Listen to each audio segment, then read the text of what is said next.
Hello, my name's Andrew Davies and I'm part of the leadership team here of Hope Church Rydvelyn. It's a real joy that you have joined with us today at our online service, and we really hope you enjoy it.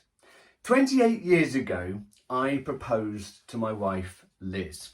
Now, actually, I ended up proposing twice because the first time wasn't particularly romantic. In fact, it was a very strange affair. I just moved to Putney. Liz was still down in Brighton doing her nursing training. And I'd moved to Putney as part of a church there. And on the first Sunday, Liz had travelled up to be with me. And we'd gone to the service. And then we went over to Richmond Park where there was a picnic. And we're in this picnic and all these people who I was meeting for the first time and didn't know anyone and felt quite lonely. And as we're travelling back, we're in a traffic jam outside Roslyn Park Rugby Club, and Liz is driving and I'm sitting in the passenger seat. And as I'm kind of looking around, I'm thinking, I don't really want to be alone. I don't want to be here on my own.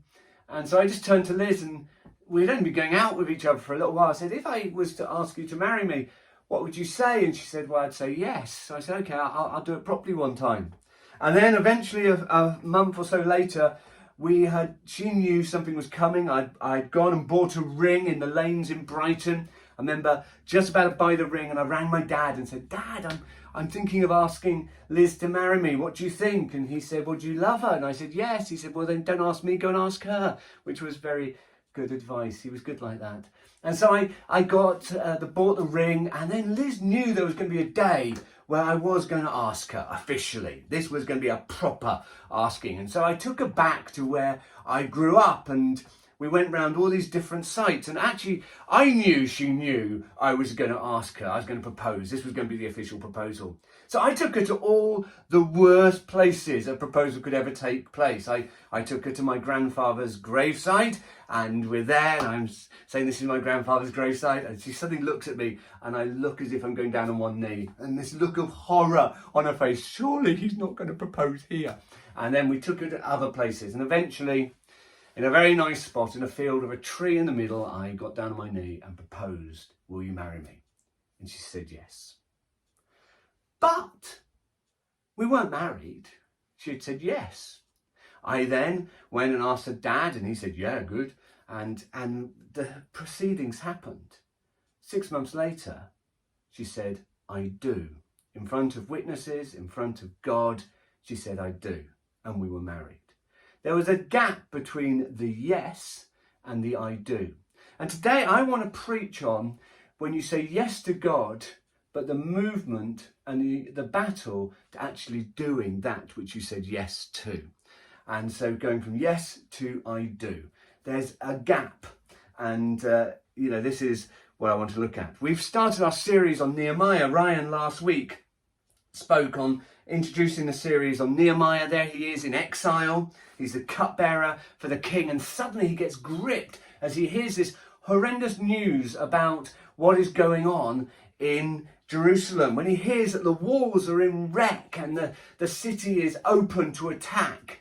And for him, it's not just the walls are in ruin. Actually, what gets him is our relationship with our God is not right. There's something wrong here. This should not be the situation. And it gets into his spirit.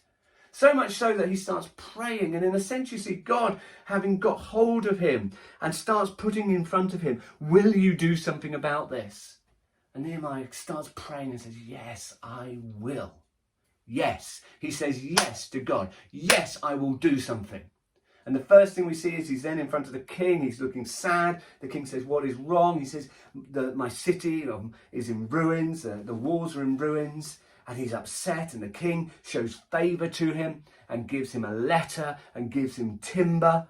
And that's where we come into chapter 2, verse 9. He's going back to Jerusalem with the favour of the king. He said yes, but now it's moving to the I do. And it's amazing, the moment you say yes to God, opposition comes. Have you ever noticed that?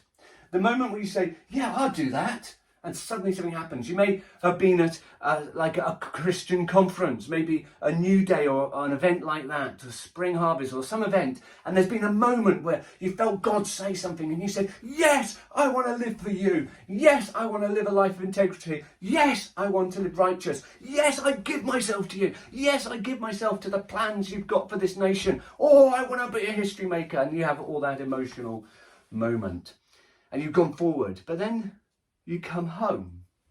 And when you come home, it's amazing when you said yes, you then go to college or school or work, and suddenly it's like, do I really want to stick out? Do I really want to do this? I know I said yes there, but this feels quite real. And it's amazing how, as Nehemiah comes back to Jerusalem, opposition starts. In verse 9 it says, then I came to the governors of the province beyond the river and gave them the king's letters. Now the king had sent me with officers of the army and horsemen. But when Sanballat the Horonite and Tobiah the Ammonite servant heard this, it displeased them greatly that someone had come to seek the welfare of the people of Israel. Here was two guys, they're kind of the baddies in the story. And in a little bit later, there's a third member who's a bit like their sidekick, really, will appear. But actually here are the two main baddies of the story. And they've kind of got their life is easy. They like things as they are. They've got it as they want. Everything's all just, well, this is the way things are. And suddenly, here comes this upstart and says, I'm going to change things. And their reaction is, don't like that. Don't want you doing that. No, don't want that. It's amazing sometimes when you say yes to God, when you said, yes, I want to make a difference. Others are going, yeah, I've seen people like you come and I've seen people like you go. And nothing's going to change here. You may have been someone who's gone back and you're full of, I want to live a righteous life. And people saying, yeah, really? Well, let's test that out. Have another drink. Suddenly that yes is attacked. And here we have this moment when Nehemiah, right at the start of his venture, you could think he's thinking, wow, this is good. I've got my letter, I've got the timber, I've got soldiers. Hey, it's good. And then he meets his first people and they go, what are you doing here? We don't want you messing around. Go on, op it. But then we see in verse 11 something amazing. Verse 11, Nehemiah just says, so I went to Jerusalem and was there for 3 days. This is how Nehemiah copes with this opposition. This is how Nehemiah copes with this discouragement to saying yes to God. And this is what he does. He goes to Jerusalem. He remembers the big picture. He remembers what it was he said yes to. We've got to be people who remember. When we say yes to God, remember what it is you said yes to. In fact, when you remember what you said yes to, it makes it a lot easier to deal with the things you need to say no to. If you can remember, I said yes to this, therefore I've got to say no to that, because this is what I'm going for. And so for Nehemiah, he goes down and he goes to Jerusalem. He says, I'm not going to be put off. I'm going to keep going so the yes becomes an I do. I'm going to keep going. That is the bigger picture.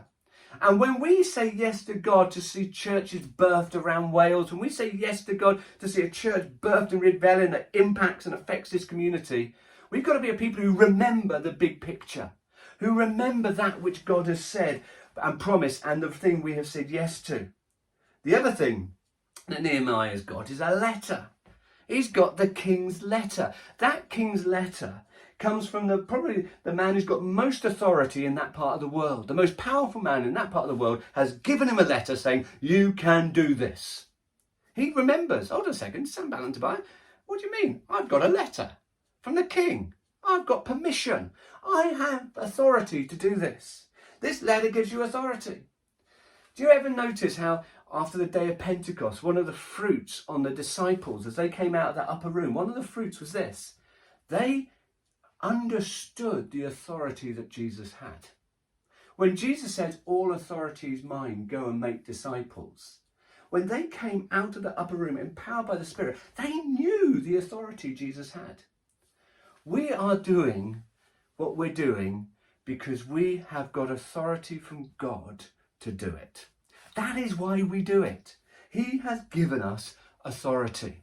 So how do we overcome opposition when it comes and says, what are you doing here?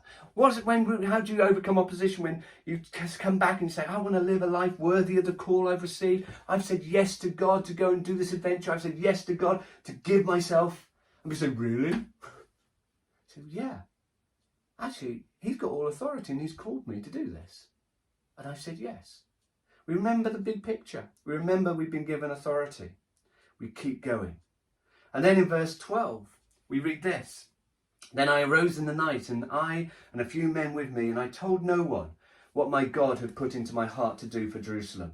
There was no animal with me, but the one on which I rode. I went out by night by the valley gate to the Dragon Spring and to the Dung Gate, and I inspected the walls of Jerusalem that were broken down, and its gates had been destroyed by fire. Then I went to the Fountain Gate and to the King's Pool, but there was no room for the animal that was under me to pass. Then I went up to the night by the valley and inspected the wall. I turned back and entered the valley gate and so returned. And the officials did not know where I'd gone or what I was doing. I had not yet told the Jews, the priests, the nobles, the officials, and the rest who were to do the work. I love this. Nehemiah arrives in Jerusalem, and what's the first thing he does? He's heard reports of the state of the wall, but now he wants to go and have a look at it himself. He surveys the situation. He gets his hands dirty. He looks and sees. And do you know what? This can be a real moment of discouragement.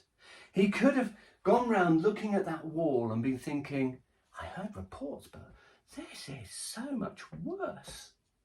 I can't even get my horse around this bit here. I've got to get off. I've got to clamber around. This is in total disarray. This needs total rebuilding.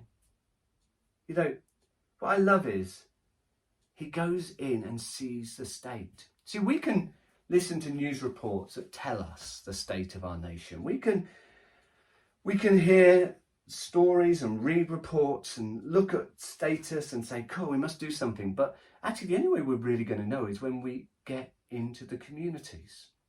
And as we get to know the people that we're working with, we start to realise actually how the coronavirus is impacting this nation. We get to see how racism has impacted the nation. These big news items at the moment. Actually, the truth is we get to know this by talking to the people we know who live with it.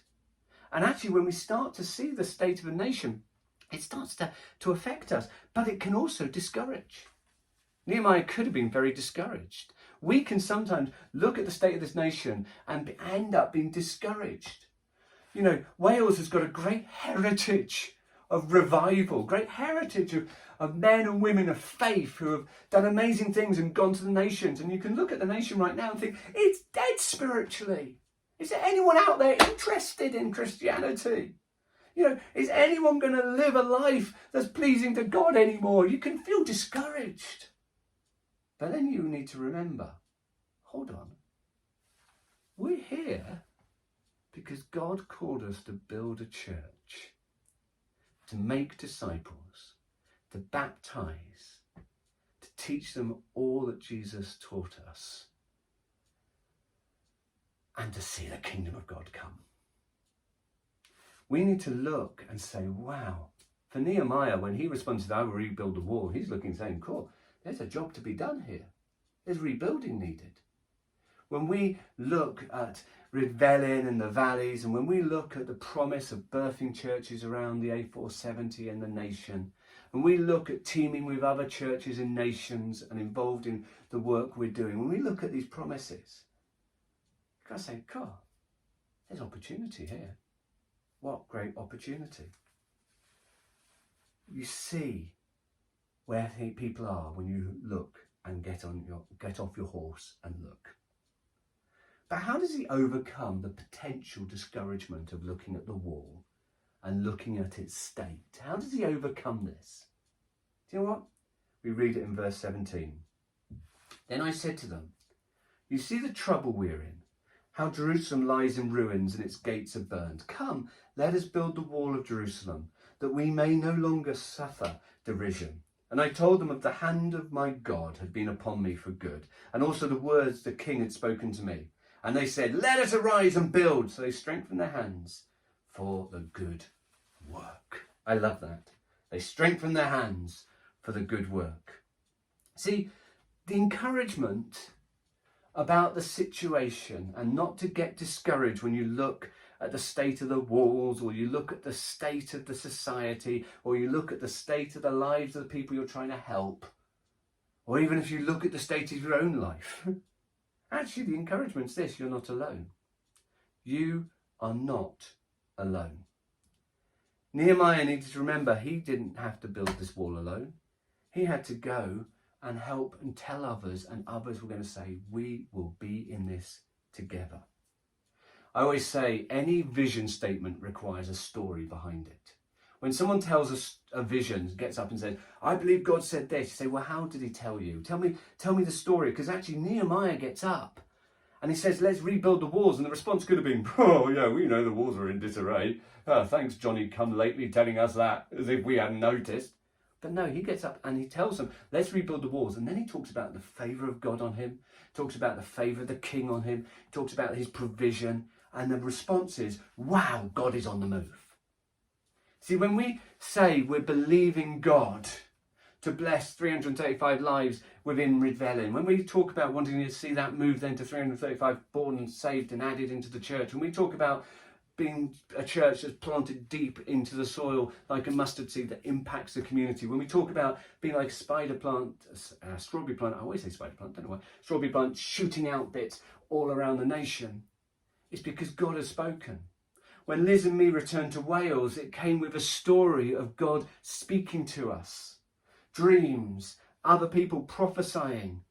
Even today, I got a text of someone sending me a picture of a red kite, because actually the prophetic word for me and Liz when we returned to Wales was it was going to be like a pair of red kites who had been moved from the north of England to South Wales, and they would prosper and see the kingdom of God come.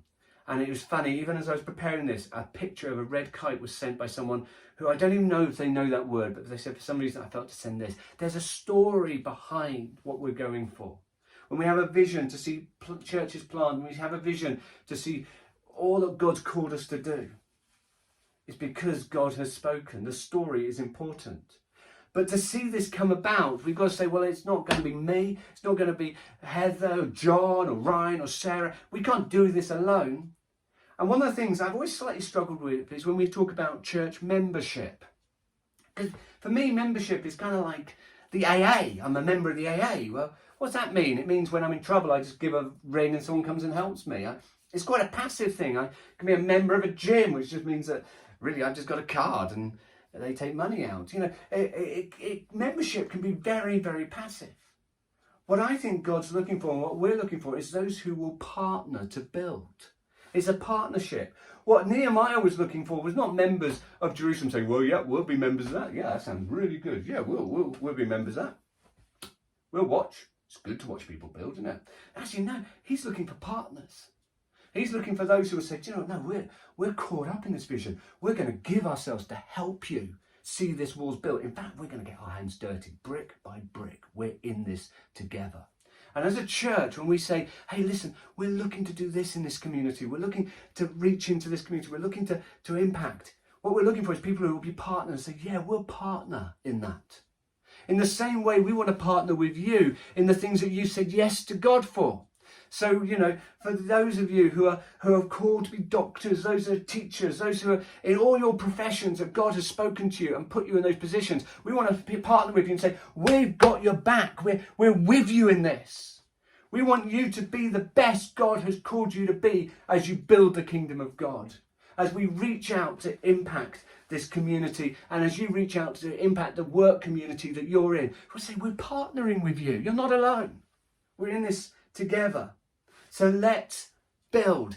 As we look at the repercussions of the coronavirus, as we look at what's happened into our economy, as we look at where people's lives are and the grief that people are living with, let's partner together to see the kingdom of God come at this time, and his love and his blessing can be brought to this society. Let's rebuild the wall of the church together. Let's rebuild the walls of the kingdom of God together at this time.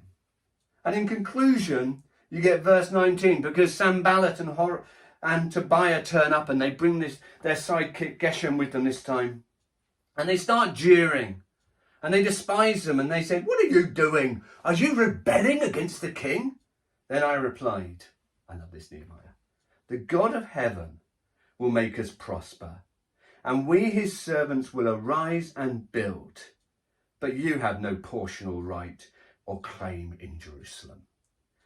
God of heaven will make us prosper."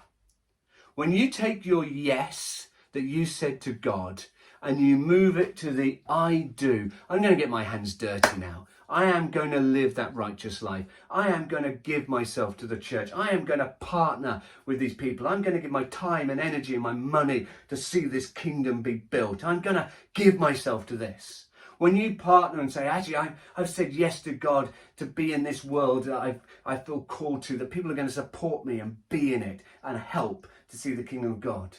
The truth is this: the greatest hope we've got is that the God of heaven is on your side and will make you prosper. And so as we go through this book of Nehemiah, we see he starts by saying yes. Opposition comes to try and distract him, but he keeps going, and he gets to the point where he says, I do. And on top of that, people say, and we will partner with you to see this wall rebuilt. That's what we're looking for in these days. We're looking for people who say yes to God, and I want to partner in this to see his kingdom come, to see his will done, to see great things in Rydvelyn, in South Wales, in the nation and the nations. Bless you all.